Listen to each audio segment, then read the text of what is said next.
Introducing Themes ETFs.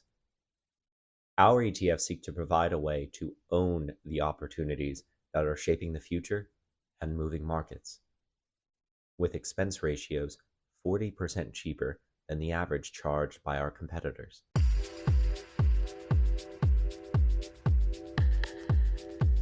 Hi, this is ETF.com's Exchange Traded Fridays podcast, a weekly podcast covering developments in the ETF industry. My name is Sumit Roy, and I'm Senior Analyst for ETF.com. And I'm Jeff Benjamin, Wealth Management Editor here at ETF.com. This week, we're talking with Rob Harvey, Co-Head of Product Specialist and Vice President at Dimensional Fund Advisors. Welcome, Rob. Glad you could be here. Thanks for helping us out today. Yeah, thanks for having me. It's great to be here. Yeah, this is going to be fun. I've been following Dimensional's move into the ETF space. We all have for a few years, and we want to kind of talk about your strategy. So with that in mind, obviously DFA has made an aggressive move into the ETF space over the past few years. And can you give us an update on that strategy, sort of how you got to where you are right now? Yeah, I mean, the strategy's worked really well from our perspective from a variety of different metrics that you think about. And really the impetus for us was the rule 60-11 rule coming about that enabled us to enter into the ETF space in a way that we think is very unique, differentiated. We haven't seen it before. And, we'll talk about that a little bit later on, as well as we kind of get more in depth into what we're doing. But, the strategy for us is take what you know and love about dimensional mutual funds and offer them in an ETF wrapper, along with a couple other new strategies that are exclusive to our ETFs. It's gone over really well. So we've seen tremendous growth here, net new flows across the product suite. The product suite is obviously growing. We're past 100 billion at this point. We've got 38 ETFs in the lineup. So, and that number is growing. It's been a positive experience for us overall. Rob, could you tell us, what the size of DFA's ETF footprint is today, and how does that compare to what you have on the mutual fund side? Yeah, so I mean, just in this year alone, we've launched 8 new ETFs, which brings us to 38 total in the product suite. When you look at the mutual fund side, it's closer to 100.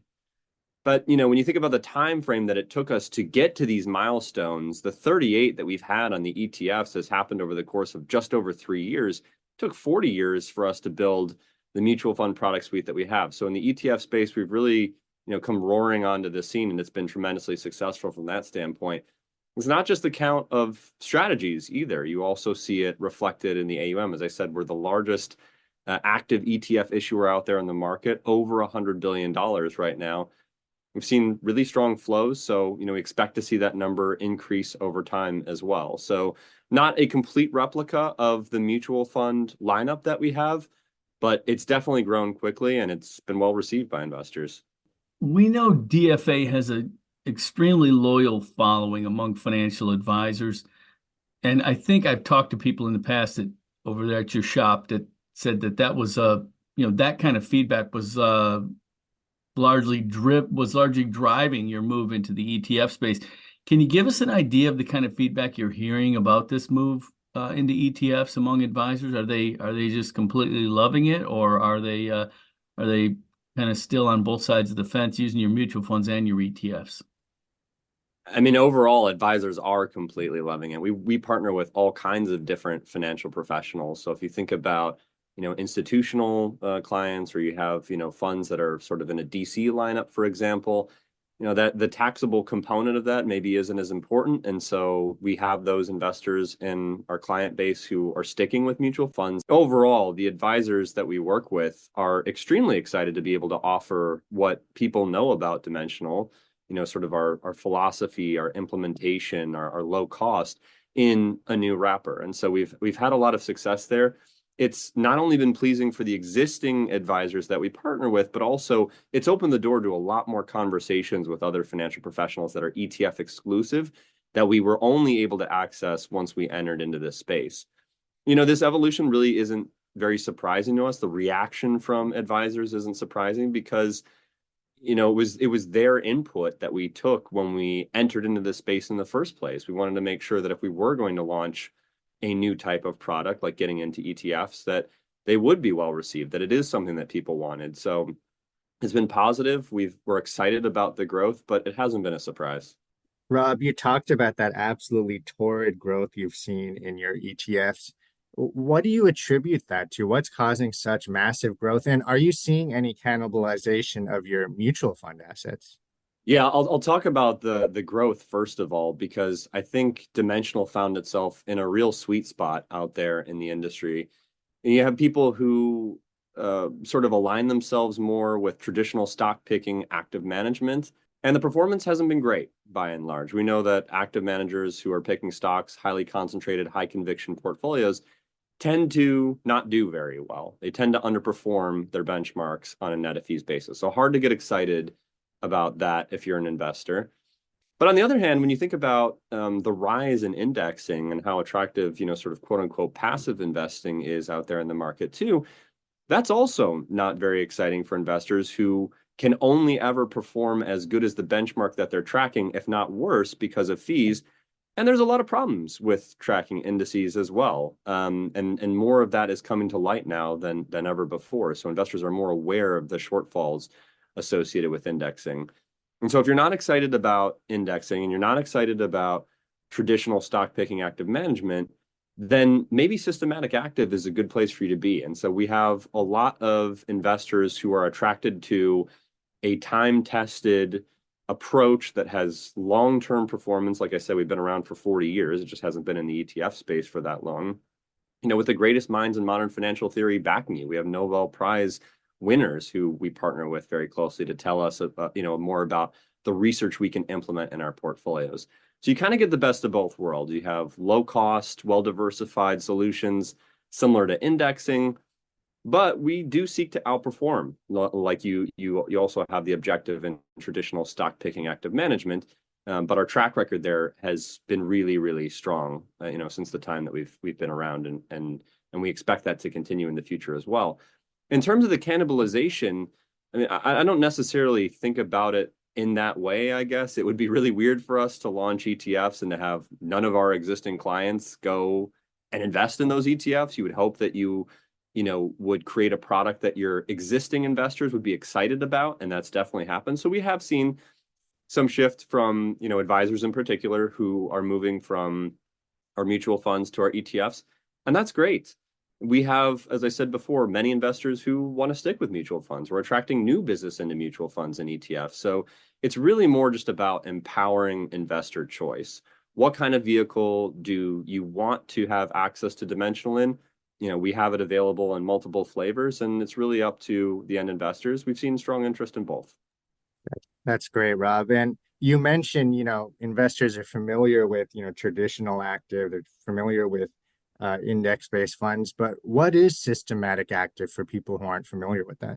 Yeah, so systematic active really, you can kind of define it in multiple different ways. And, people I hear define Dimensional in multiple different ways. They talk about smart beta, they talk about factor investing. We're kind of the OG of all of that type of strategies out there that you see.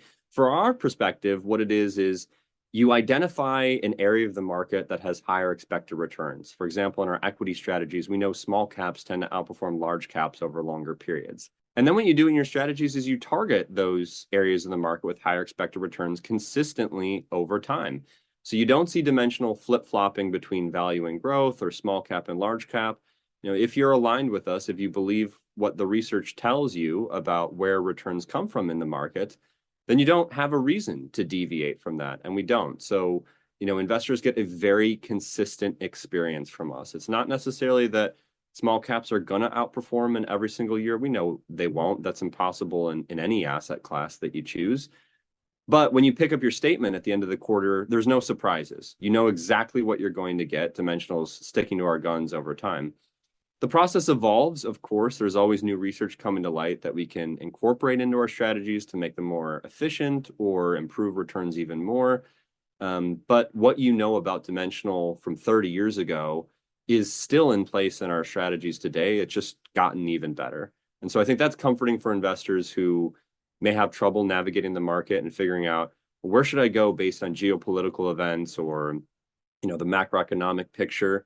And we have a lot of data to support that, when you subscribe to the views that we have with the systematic investing, then you can kind of ignore that out there, because ultimately what we're pursuing in our strategies is time tested across lots of different cycles, different countries, different sectors. Rob, as you've migrated into the ETF space, has DFA made any missteps you can talk to us about? Just things like, oh, well, we're new to this, so we maybe shouldn't have done that, or we could have done that better. I really can't think of any missteps. There were certainly things that were new to us. And so I can talk about that a little bit. When you think about sort of that alignment that we have with financial professionals, you had mentioned that earlier. You have, advisors who have 100% wallet share with Dimensional, for example. And before we had ETFs, they didn't really know how to trade ETFs, right? In a mutual fund, it's very simple. You get the NAV strike at the end of the day. So you don't have to worry about when you place your trade, because you're going to get that NAV strike, and that's that. With ETFs, it was very different, because it's not just about us understanding, avoiding the open, the close, FOMC announcements, that kind of thing, thinking about crossing bid-ask spreads, thinking about price improvement. It's more than that, because what we really care about is the investor experience. So it's not just Dimensional, bringing on a capital markets team, which was new for us. We didn't have that, obviously, before we had ETFs. It's about making sure that we get that message out there to investors and say, here are some of the things that you need to be thinking about when you go to market to place your trades with ETFs, because this is what we think is going to give you the best experience. So certainly not a misstep, but it's definitely something that, when I joined in 2016, we didn't have, and that's just been an evolution on our side. I think if you're going to offer ETFs, you have to also offer the support for investors to make sure that their experience is as good as it can be.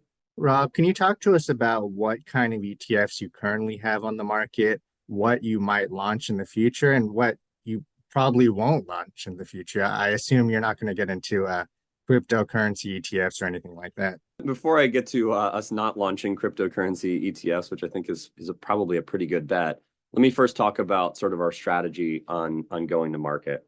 What we don't want to do is launch a strategy that we're not sure about because we don't have research on, and we also don't want to launch a strategy just because everybody else is doing it.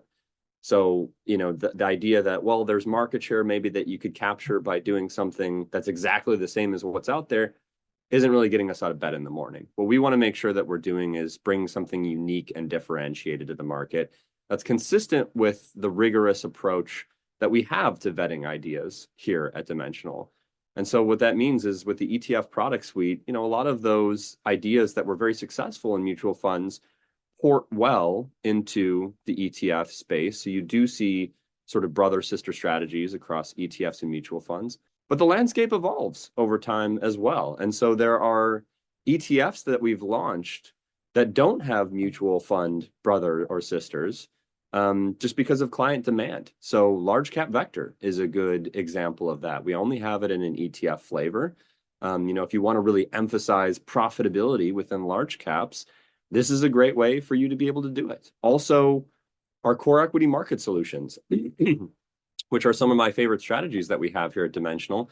Essentially, we've had investors come to us over time, particularly those who were very interested in indexing, and say, hey, I really like what you guys do. I get the implementation. I like the premiums. I just want to make sure that I can have it in a lower tracking error environment. We can do that. You can turn the knobs in terms of how much exposure you get to the premiums while still maintaining higher expected returns and low costs. And so you've sort of seen this development from us, where we're launching what we know, what we believe in different flavors. And that kind of gives you an indication and sort of a forecast about what we will and won't be doing in the future. So what I expect us to do is continue to launch ETFs that meet investor needs and demands of what they are sort of missing in their portfolio. And right now you can build a comprehensive portfolio with Dimensional ETFs exclusively. But it has to be done in a way that we think has high integrity, in the sense that we believe what's going into that fund, and we think it's going to perform well.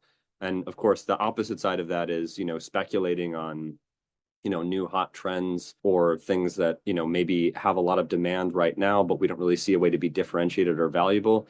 I wouldn't expect us to enter in that space. Certainly none of the research that we have about cryptocurrencies, for example, is gonna spur us to do anything in that space. So I wouldn't expect it, but I definitely will. You can definitely expect to have more ETFs launch in the future from Dimensional It just has to be able to fit those criteria. Well, never say never on crypto, but where is DFA on the subject of mutual fund conversions? Have you done any? Are you thinking about any? Yeah, and the conversions is an interesting topic because we have converted 7 from our mutual funds to our ETFs. The 7 that converted were all tax managed strategies before they converted.